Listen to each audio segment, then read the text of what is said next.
The 400 is my go-to, obviously, but I have the speed already, Right. so the 2 was just in bag. There's a dip in the track. There's a dip in lane 4.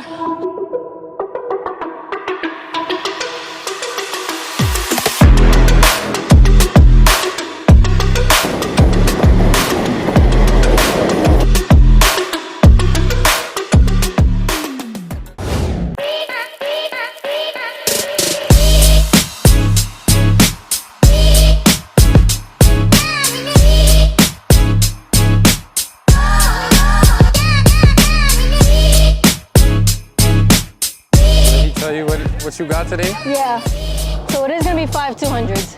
5 200. No slacking. Got 3 days off in a row. I'm going to Atlanta on Friday. So 400. 4 and the 2, yeah. 4 and 2.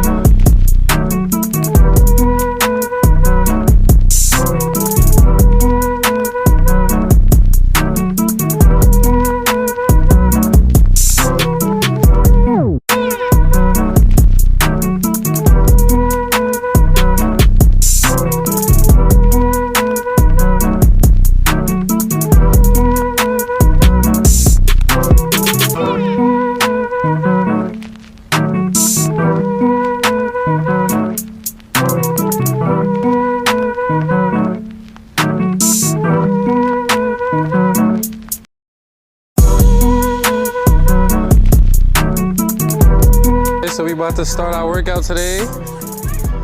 We got Leah the finisher. Yeah, 5 2s, 27 each. Comfortable. Okay. 4, 3. Ooh. Okay. Set. Go.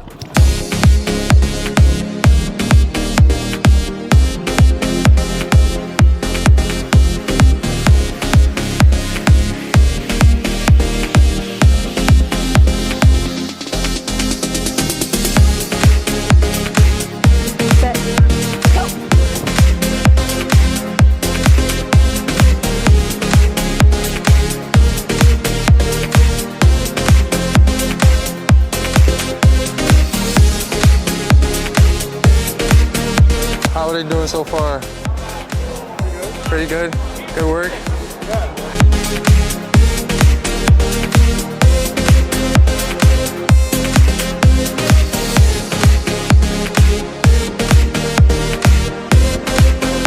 Thank God.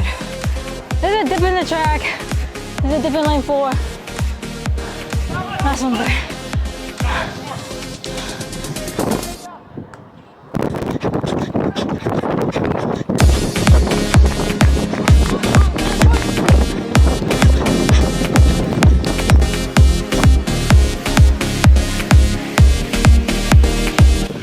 Good job.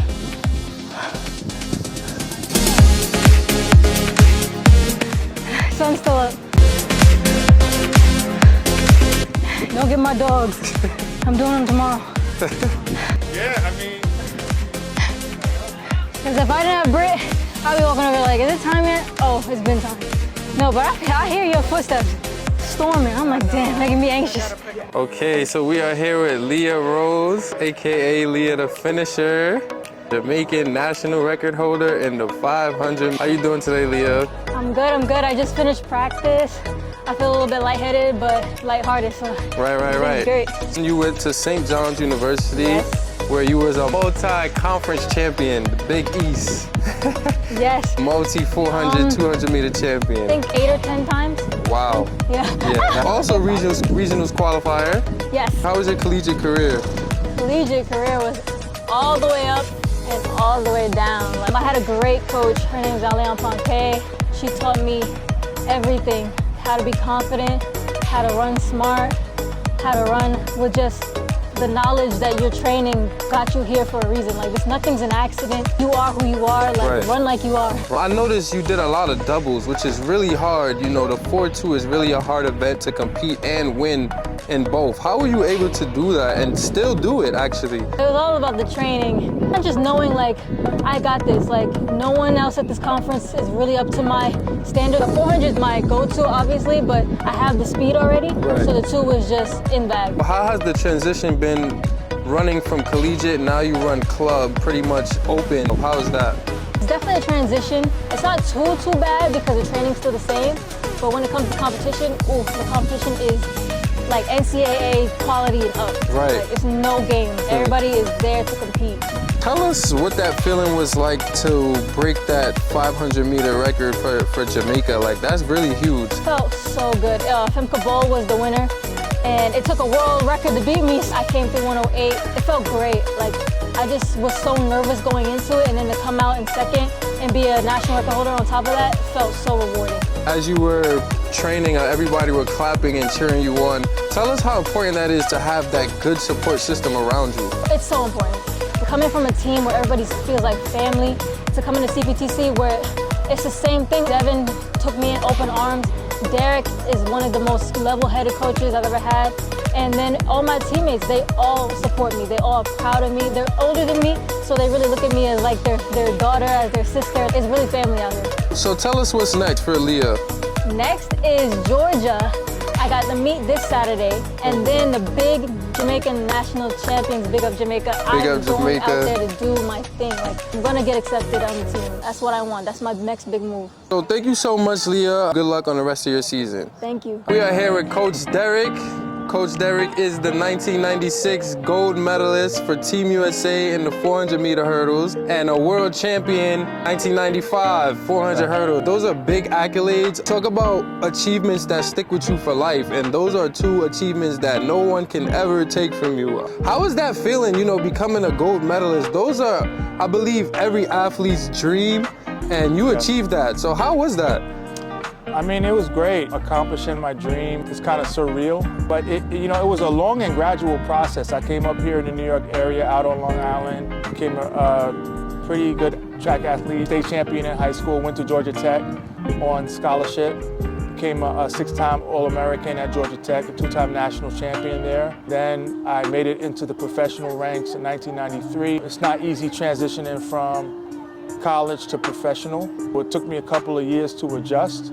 But you know, you just keep training, you just keep looking for a gradual process. By the time we got to 1994, I was ranked #2 in the world. 95, I became #1 in the world. And then it was just a matter of me running my fastest race at the right time. So I was very fortunate to have run my PR at the Olympics in the Olympic final, which was 47.54.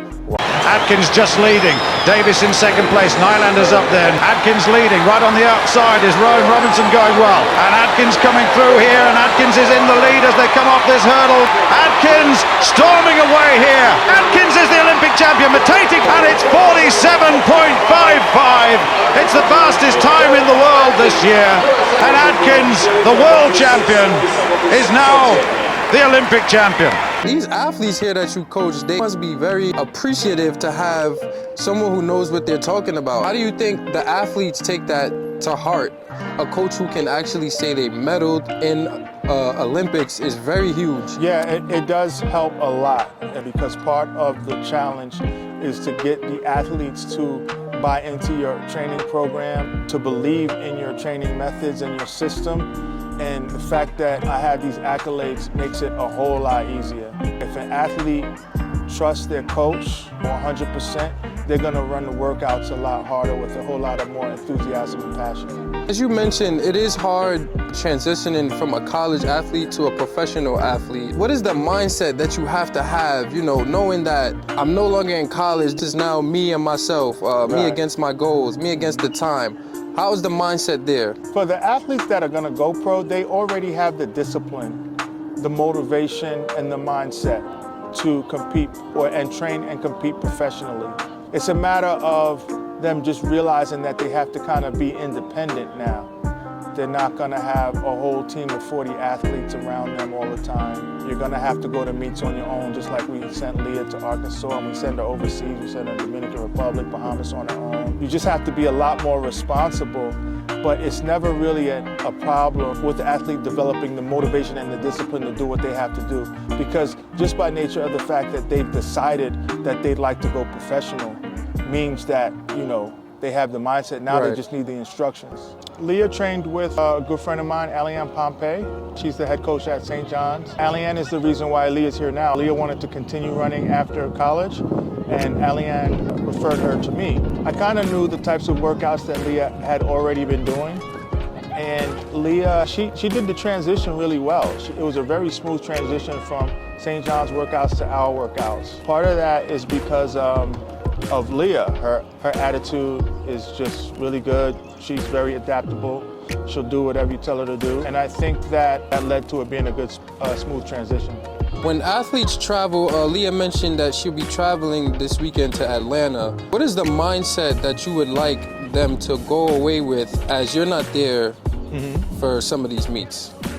Right. I train and mentor my athletes to be independent as opposed to dependent. Leah was very tentative about going to her first race by herself as an athlete, which was Arkansas this year.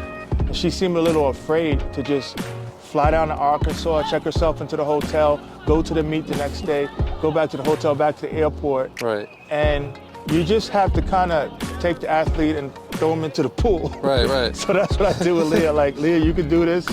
You know, call me if you have any trouble or any questions. And you just have to tell them, you have to go do it. You're an independent right now. Right. Not only did she do it, but she did it well, and she PR'd down there. Wow. She made her indoor PR down in Arkansas, traveling by herself. After that experience, it was over. It was over. She's ready to go anywhere. What advice would you give to the youth in track and field coming up who, some in junior college, some have aspirations to go Division I, and some just want to run open? What would you say to those youth? I would say focus more on your short-term goals as opposed to your long-term goals. Take it step by step. Try to be the best in your region. Set goals year by year. When it comes to going to college, you know, see if you can get a scholarship to college. Make a decision in high school whether you want to run in college or not. And then you have to make other decisions like, do you really want a scholarship, or are you okay with just going to college and not being on scholarship? Look at it in those terms. Look at colleges, you know, how well their track team does, how skilled their track team is. Right. And make sure you're making a good fit both academically and athletically. Coach Derrick, thank you so much for your time. We're wishing you the best of luck for you and the 100 of athletes you have out here on the rest of this season. Thank you so much. Okay. All right. All right.